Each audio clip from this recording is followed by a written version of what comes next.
আমি মোটামুটি বাজি ধরেই বলতে পারি, যদিও ইলেকশনের মাত্র কয়েকদিন বাকি, কিন্তু গণভোটের ভেতরে আসলে কি আছে আপনি জানেন না। আপনি জানেন হ্যাঁ এবং না ভোট বলে একটা ব্যাপার আছে। এবার যখন আপনি ভোট দিতে যাবেন, আপনার নর্মাল ভোটের পাশাপাশি হ্যাঁ বা না টাইপ একটা জিনিসেও ভোট দিতে হবে। আপনি এটাও জানেন বেশিরভাগ রাজনৈতিক দল এবং বর্তমান যে সরকার আছে সবাই চায় আপনি হ্যাঁ ভোট দেন। আপনি হয়তো মনে মনে এটাও ভাবছেন যে সবাই যদি চায় হ্যাঁ ভোট দেই, তাহলে আলাদা করে হ্যাঁ ভোট দেওয়ার দরকার কি? আমি যাকে নির্বাচিত করবো ভোট দিয়ে, সে তার মতো করে হ্যাঁ ভোটের ভিতরে যা যা আছে সেগুলো করে নিলেই তো পারে। এই চিন্তাটাও ভ্যালিড, কারণ সবাই যদি একই জিনিস চায় তাহলে ওটা নিয়ে আলাদা করে ভোট দেওয়ার তো কোনো মানে নাই। অবশ্যই মানে আছে। এই ভোটের মাধ্যমে নির্বাচিত হবে, সংস্কার করা লাগবে কি লাগবে না। উনি যেইভাবে বলতেছে যেন আগের দিনে খাতা কলম ছাড়া মৌখিকভাবে একজন আরেকজনকে জমি লেখা দেওয়া। ভাই এটা গল্প হইতে পারে, আইন না। গণভোট কি চা বিস্কুট নাকি? এত বড় একটা বিষয় দলিল লাগবো না?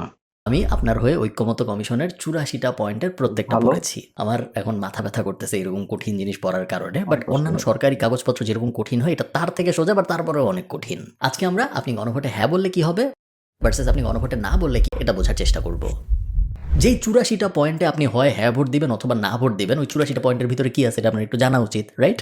চলুন শুরু করা যাক। প্রথমেই আমি গণভোটের একটু সমালোচনা করি। আমার পার্সোনালি মনে হয় গণভোট ব্যাপারটার দরকার ছিল না। একটু প্র্যাকটিক্যালি চিন্তা করেন আপনারা আমাকে গালি দেওয়ার আগে, তাহলে আপনারা বুঝতে পারবেন কেন আমি এই জিনিস বলতেছি। প্রথম কথা হলো, মানুষকে একসাথে 84টা জিনিসে হ্যাঁ বলতে বলা বা না বলতে বলা খুব একটা স্মার্ট ডিসিশন বলে আমার মনে হয় না। কারণ গণভোটের ফরম্যাটটাই এরকম করা হয়েছে এবার, যে আপনি যদি হ্যাঁ বলেন তার মানে আপনি 84টা জিনিসে একবারে হ্যাঁ বলতেছেন, আবার আপনি যদি না বলেন তার মানে আপনি 84টা জিনিসে একবারে না বলতেছেন। অনেক মানুষই আছে যারা ওই 84টা জিনিসের মধ্যে 5টা 6টা হ্যাঁ বলবে, 10-15টায় না বলবে, আবার 5টা 6টা ভাল লাগবে হ্যাঁ বলবে। প্রথমত বুঝতে হইব এই গণভোট কেন হইতাছে।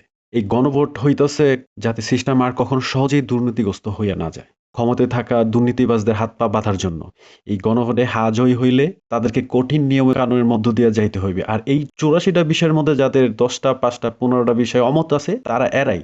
সাধারণ জনগণ যারা দেশের ভালো চায়, যাদের ব্যক্তিগত স্বার্থ নাই, তাদের অমত থাকার কথা না। অমত আছে যাদের ব্যক্তিগত স্বার্থ।